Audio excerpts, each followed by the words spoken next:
Gracias por su preferencia y continuar junto a nosotros en la primera emisión de Informa TV. Aquí nos encontramos en el segmento de entrevista, martes 18 de abril del año 2017. Como el anticipado, ya está conmigo Mauricio Guevara, subdirector de Protección Civil, y el tema que vamos a desarrollar en los próximos minutos, el balance del Plan Verano 2017. Subdirector, qué gusto volver a encontrarnos. Bienvenido. Un placer, Carlos. Muchas gracias por la invitación. Gracias a usted por estar con nosotros esta mediodía e iniciamos la entrevista con esto, subdirector. Hagamos un balance de la implementación del Plan Verano 2017 que toma las fechas entre el 8 y el 17 de abril del año 2017, y hay algo en particular que quiero hacer mención, algunos datos para tener la lectura que desde Protección Civil hacen de ellos. Primero, 63 fallecidos, de estos 63 fallecidos, 54 en accidentes de tránsito, 6 por asfixia por inmersión y 3 por otras causas, y también un dato de 492 accidentes de tránsito. La primera lectura de estos datos, subdirector. Sí, no son muy alentadores, ¿verdad? En el sentido de que cada vez que hay luto en una familia, pues no podemos estar satisfechos. Pero si lo vemos en el contexto general de lo que implica la movilización de cientos de miles de salvadoreños a los diferentes centros turísticos, pues consideraríamos que es un éxito. Los números fríos nos indican una reducción en el número de lesionados y una reducción en el rescates acuáticos. Eso pues es un dato importante, siempre es una estadística, pero los demás datos se incrementó. Y el que más preocupa es el de los fallecidos, ¿verdad? Que como bien lo apuntabas tú, pues estamos teniendo un total de 63 fallecidos, de esos el 86% corresponde a los accidentes de tránsito. Y en el caso de los lesionados, si bien tuvimos una reducción comparado con el año 2016, 270 accidentes de tránsito dejaron personas lesionadas, es decir, un 63%. Eso pues de cualquier manera preocupa y esperamos revisar más adelante qué podemos hacer. Hay otro punto que quiero hacer mención, que es del consolidado, del informe final que ha presentado este día la Dirección de Protección Civil. Es un dato sobre la cantidad de incendios en maleza seca, que solo hago la mención, 101 incendios registran en este periodo. Creo que es un dato a tener en cuenta. Usualmente vemos el tema de accidentes o se ve el asunto de cuántas personas han fallecido, pero también este tipo de asuntos ocurre, situaciones que se pueden dar por actividades de las personas que no acatan las recomendaciones y pueden provocar incendios, subdirector. Sí, efectivamente. Y más que todo, la preocupación está en que es un tema que año con año venimos abordando. Esta es la época cúspide, ¿verdad?, en cuanto al problema de la resequedad en la tierra, que la maleza está en su etapa más reseca posible. Entonces son detonantes, ¿verdad? Quiere decir, un incendio no controlado, la práctica de la mayoría de campesinos de quemar el rastrojo como una forma de preparar la tierra. En algunos casos de pastizales lo hacen para que al quemarlo brote o nuevamente algún tipo de vegetación. La caza de razas pequeñas, ¿verdad? Garrobos, conejos, también es otra práctica. Últimamente también ha estado apareciendo que para el tema de control de colmenas, las personas también ocupan fuego, ¿verdad? Todos estos son elementos que contribuyen precisamente a esta acelerada cifra de incendios. Estamos a las puertas de mediados de mayo, fines de mayo, de la época ya de invernal, pero aún así, pues, con las visitas de las personas a los centros de recreo o paseos de montaña, y si hacen una fogata mal controlada, igual provocaron incendios.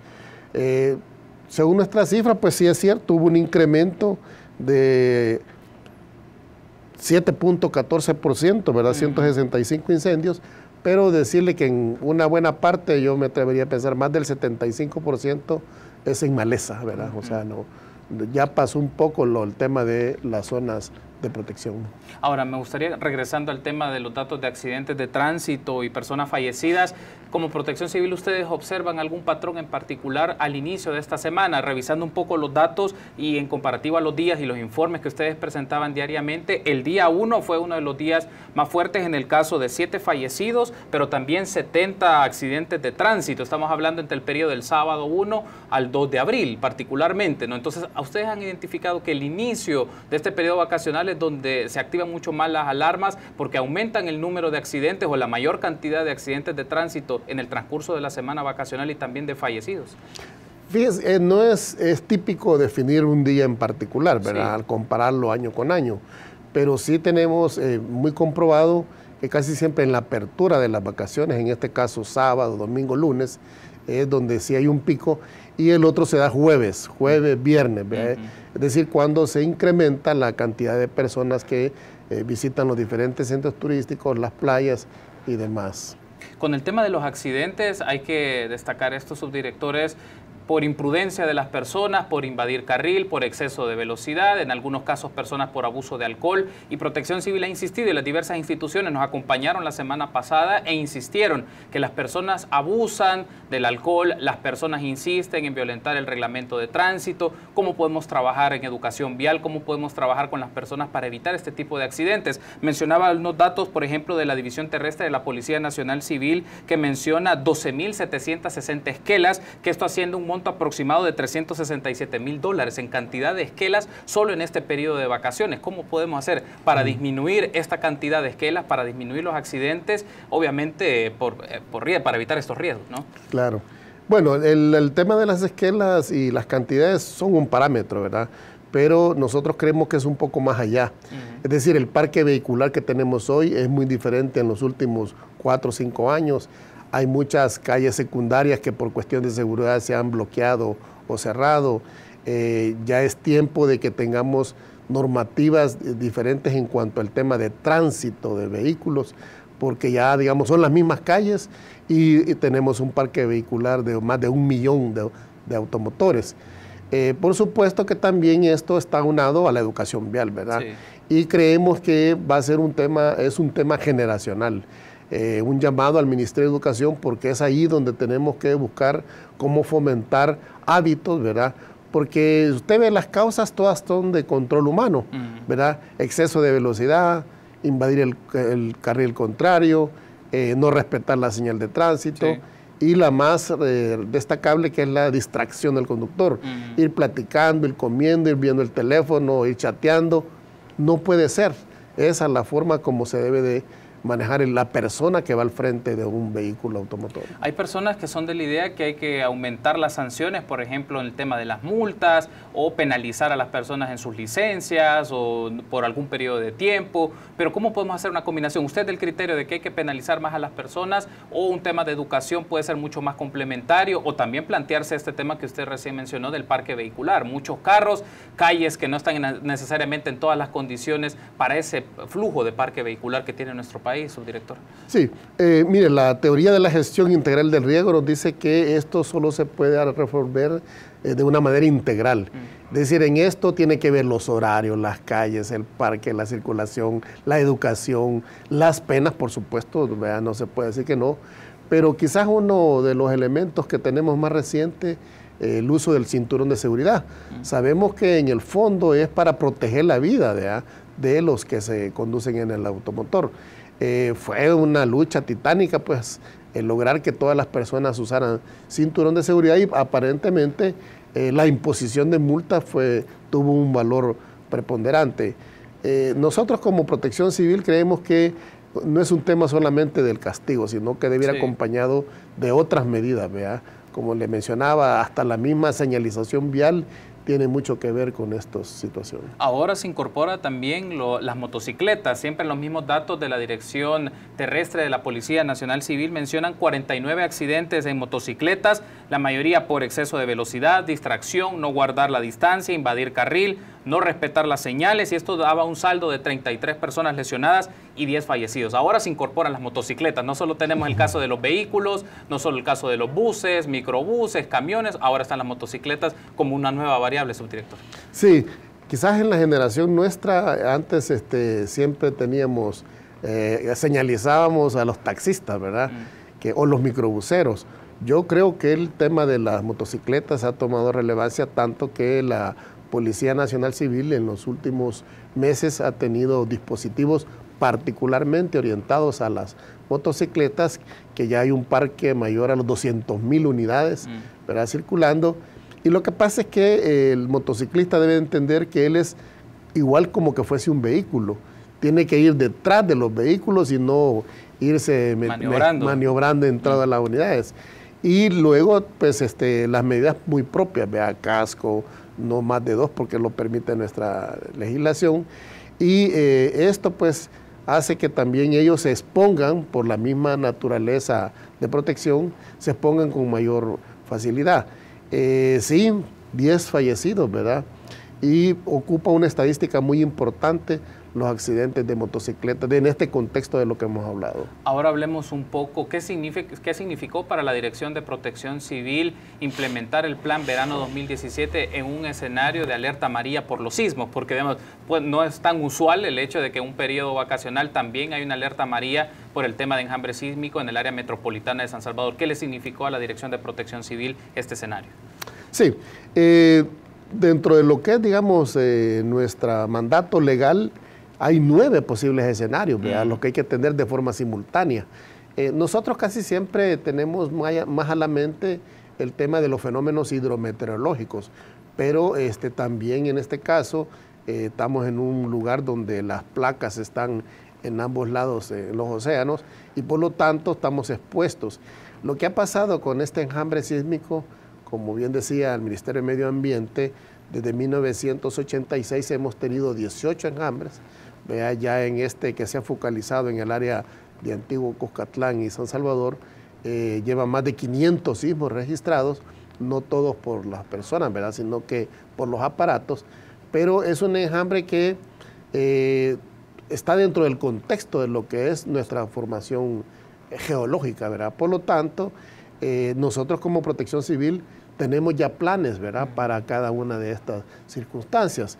De tal manera que lo que hizo el director, pues inmediatamente que se dio la declaratoria del enjambre, sí, hacer una declaratoria de alerta amarilla y en ese contexto pues ya estamos tomando las diferentes acciones, ¿verdad? Creo que eso es importante mencionarlo, cómo se activa las diferentes instancias del sistema de protección civil desde el nivel, si lo podemos llamar de esta manera, territorial. Hablamos de las comunidades, hablamos de las expresiones organizadas a nivel municipal. Justo estuvo con nosotros la semana pasada también el director de logística de protección civil y platiquemos un poco sobre esto en estos minutos que nos restan de este primer bloque, subdirector. ¿Cómo se activa en este escenario de sismos el comité más de carácter territorial, más de base? Obviamente las líneas de trabajo provienen de las instituciones que componen el sistema, pero hablemos de gobiernos locales, hablemos de comunidades, hablemos de organizaciones y asociaciones ante este tipo de escenarios, porque lo primero que puede ocurrir es que la gente es presa del pánico y no racionaliza cómo actuar en este tipo de situaciones. Exactamente.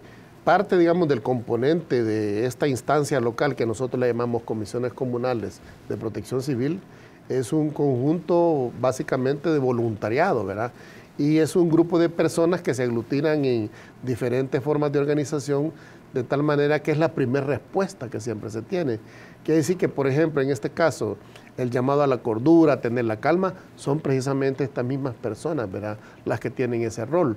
Más arriba está el municipio, que es el que también hace una labor de seguimiento, capacitación y demás, de tal manera que la persona, la familia, el pasaje, el cantón, la comunidad, es la que debe estar más preparada para este tipo de emergencias. Perfecto, subdirector. Tenemos que hacer una pausa, pero al regresar me gustaría que sigamos ampliando este tema. Permítanos unos minutos, continuamos en el espacio de entrevista.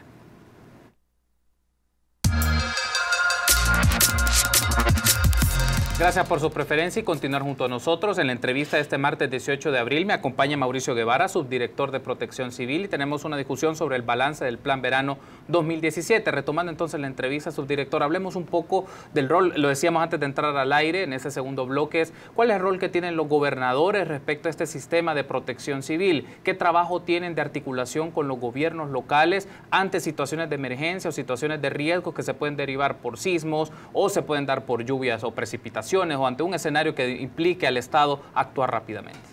Sí, la ley de protección civil manda a una organización de forma descentralizada, ¿verdad?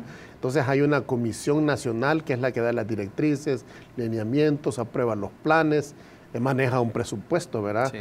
Lo que le llamamos el FOPROMID, 4 millones de dólares para atender emergencias por año.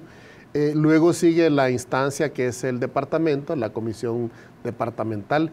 Se organiza de tal manera que las instituciones que están en el nivel nacional, policía, educación, etcétera, también se replica en el nivel departamental. De tal manera que esa instrucción, así como hay un plan nacional de protección civil, debe haber un plan departamental de protección civil. Y la instancia que coordina porque son organismos colegiados, ¿verdad?, es el gobernador político, que aunque es nombrado por el Ejecutivo, tiene a su cargo pues el control y coordinación de todo el departamento. Y considerando que cada departamento tiene sus particularidades, entonces el gobernador con su equipo, ¿verdad?, la comisión departamental elabora un plan que permita tomar precisamente los niveles de vulnerabilidad que prevalecen en el departamento. Más abajo tenemos la otra grada, que es la comisión municipal, donde es el alcalde el que preside siempre este organismo colegiado, con otra vez las instituciones que están presentes en el municipio. Y por último tenemos el comunal, es el más importante para nosotros, pues el que da la primera respuesta. Es decir, agotada la instancia comunal, sigue la municipal, la departamental y la nacional. Es decir, el director general de Protección Civil, el secretario para Asuntos de Vulnerabilidad, va a intervenir en aquellos casos, situaciones donde lo local ha sido superado. Y eso pues todo se planifica o se desarrolla a través de los diferentes planes, ¿verdad? Subdirector, ahora me gustaría que retomemos esta idea. Bajo su experiencia en la gestión en protección civil, ¿cómo califica usted las características que tienen los gobiernos locales en su capacidad de respuesta o de reacción ante escenarios de vulnerabilidad o ante ciertos riesgos que se pueden dar en cualquier momento en nuestro país? ¿Tienen las condiciones los gobiernos locales y sus comités de prevención, en este caso de riesgos, para reaccionar ante este tipo de situaciones? Yo diría que sí. Quizá una falencia que se tiene es que tenemos el problema de que no hay una cifra presupuestaria para emergencias, ¿verdad? Entonces el municipio tiene que recurrir a sus fondos propios y a veces necesita de tener una alerta naranja para poder utilizar fondos propios, ¿verdad?, y poderlo reorientar, digamos. Pero hay municipios donde tienen la iniciativa y ya guardan, digamos, parte de sus partidas precisamente para estas situaciones, porque hay que atender albergues, hay que tener frazadas, hay que tener alimentación, agua, combustible, porque no sabemos a cuál problema es el que tenemos que atender.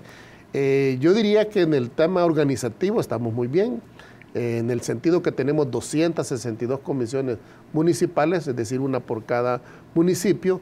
Tenemos más de 3.000 comisiones comunales, especialmente en aquellos lugares donde nuestro país se ha identificado, donde hay mayor riesgo y vulnerabilidad, y pues es una actividad que no termina, ¿verdad?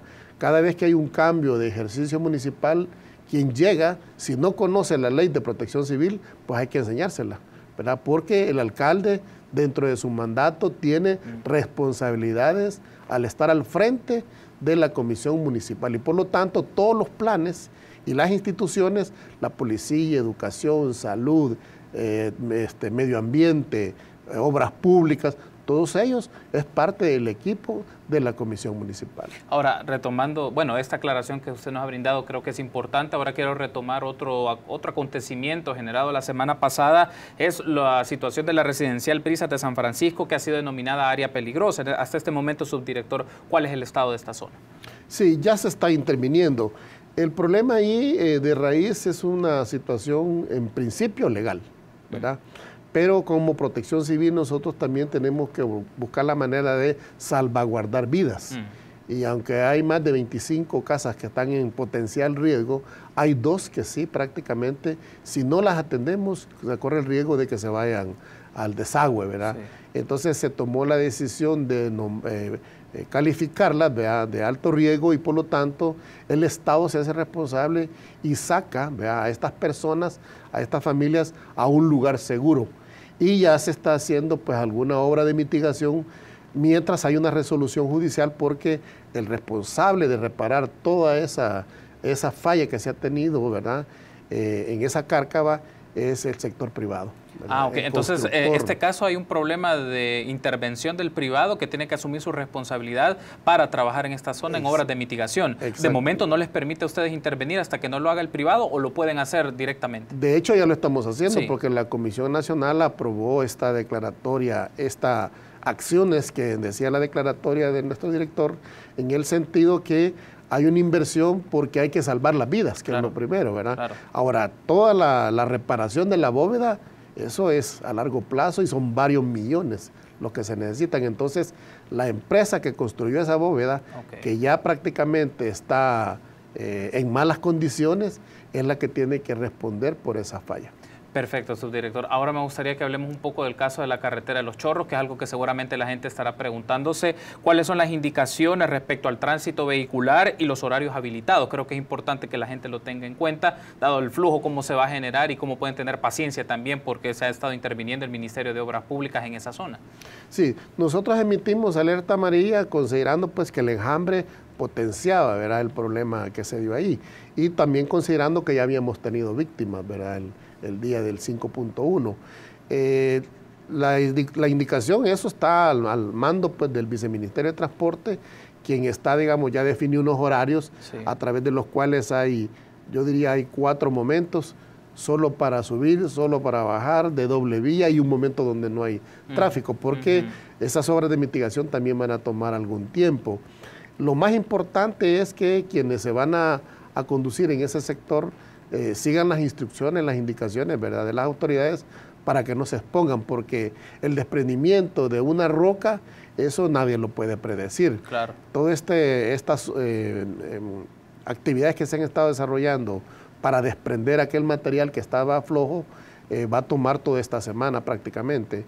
Ahora, la reparación completa de toda esa zona va a tomar varios años incluso, ¿verdad?, porque estamos hablando de rediseñar la calle, ampliar carriles, a lo mejor carriles aéreos. Es decir, hay toda una obra que se tiene que hacer ya en el largo plazo. ¿Esto que ocurrió en Los Chorros les dio la pauta o ustedes han identificado otros puntos de esa carretera o de otras carreteras que podrían tener algún tipo de riesgo ante un sismo, ante un enjambre sísmico, desprendimiento de rocas? ¿Han ustedes identificado en algunos mapas zonas en donde puede estar prever ese tipo de situaciones? Obviamente no se puede ni adivinar ni acertar, pero sí tener esta zona identificada como de mayor riesgo o que puede poner en riesgo a los conductores en algunas carreteras, subdirector. Sí, hay, ¿verdad? En este caso particular de Los Chorros, estamos hablando de una vía súper principal, ¿verdad? Sí. Que recorren miles de vehículos a diario, de lunes a domingo. Y la forma de la ladera, en este caso, también recuerde que Los Chorros es parte de un manto acuífero. Por lo tanto, tenemos que también conservarlo en ese otro sentido, ¿verdad? Entonces, lo que se hace ahí es actividades que permitan minimizar, ¿verdad? No es eliminar, minimizar el riesgo. Y ya desde hace varios años se ha hecho instalación de malla de acero para retener, ¿verdad? No, a lo mejor no va a detener como la piedra esta que causó la víctima, porque trascendió incluso lo que nosotros le llamamos el cerco que se pone al final, es un cerco alcancía, de que si se desprende algo que supera la malla, queda atrapado. Este saltó todavía ese cerco, es decir, la dimensión de la roca que se puede desprender, no tenemos idea exacta, ¿verdad? Pero sí, digamos, los estudios han hablado en el caso como consecuencia de este enjambre, de 3 puntos, que son los críticos, ¿verdad? Que ya se están interviniendo. Son los 3 puntos de Los Chorros. ¿No hay de momento en otras carreteras? ¿No hay algún mira, peligro? Hay otros puntos especialmente, bueno, recuerde que en el caso de las carreteras nuestras, más que es todo las que se construyeron en los años 40, 50, se hicieron a pico y piocha, como se dice, ¿verdad? De tal manera que no había como las modernas, donde los taludes ya tienen otro nivel de corte. Entonces sí hay, por ejemplo, otro punto muy frecuente que tiene erosión es el paso en las Chinamas, ¿verdad? Ahí hay una pedrera que casi siempre tenemos esa dificultad, considerando pues que el material rocoso es bien frágil, ¿verdad? También hay otras carreteras secundarias, especialmente en la zona norte de nuestro país, donde hay desprendimientos que se dan de forma frecuente. A esto se le acelera cuando las lluvias, ¿verdad? Porque las escorrentías también minan el terreno y tenemos también esos desprendimientos en muchas carreteras secundarias. Ahora hablemos un poco del caso de la declaratoria de alerta naranja en el caso de la zona del volcán Chaparrastique en San Miguel. ¿Qué significa esta alerta y cuáles son los municipios que deben estar atentos ante un escenario de emergencia? Sí, desde el 2011 que se activó el volcán, ¿verdad? Lo más peligroso y el por qué se mantiene en alerta naranja ahí es por la desgasificación que hace el volcán. Es decir, una persona no va a sentir y va a morir, ¿verdad? De tal manera que cada vez que hay, digamos, estos anuncios de que los RSSAM suben, es porque se está desgasificando el volcán. Es altamente peligroso, por ejemplo, llegar hasta la copa donde está el cráter.